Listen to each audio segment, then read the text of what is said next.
Santelli is standing by at the CME in Chicago. Rick, the numbers, please.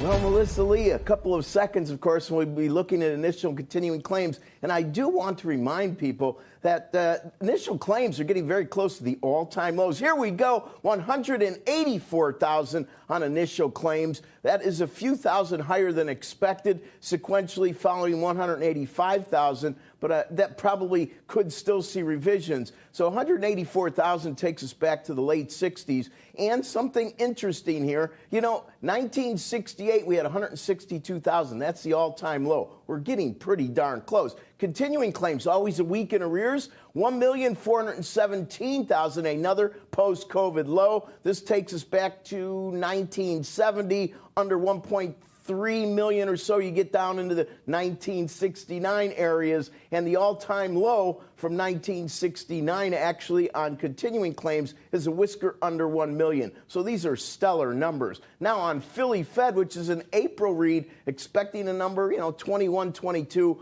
a bit on the light side, 17.6.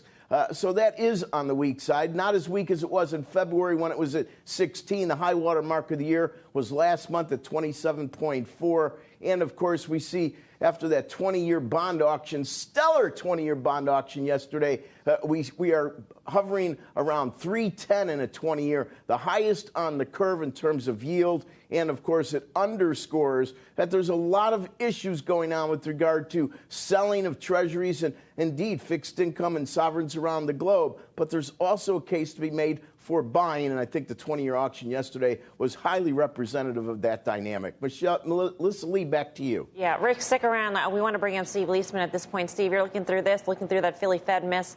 What do you make of this all? Philly Fed's okay. It's not great, but it's still pretty hefty at 17.6. Definitely a miss. Look, the jobless claims is the high-frequency data that we follow to see if there's any weakness in the economy. We're not seeing it yet. Yesterday, the Beige Book was pretty interesting. It told us that, in general, companies are passing along these price hikes to consumers and having success doing it. There were a few mentions that were kind of worth noting that consumers, in some cases, seem to be balking at some of these high prices. Definitely on the lower income scale was noted, as well as small businesses. That's something worth watching. At the same time, Robert Hum, our ACE earnings, what do you want to call it, maven guru, is noting this really weird phenomena that's going on out there, which is that companies are reporting that consumers are trading up in terms of quality of goods and buying more expensive things. P&G was out there, several other people. Yelp yesterday had a fascinating report on inflation that showed that there were more searches for higher dollar restaurants. I have a lot of sort of thoughts as to why this might be going on. It may be that prices aren't rising so much at the higher end as they are at the middle and lower end of the scale, and it may people are finding more value. It's like, I don't mean to make this trivial, but it's like the popcorn in the theater that the large bucket is only $1 more than the medium. Well, if the medium goes up and the higher one doesn't, maybe people are trading up. But in any event,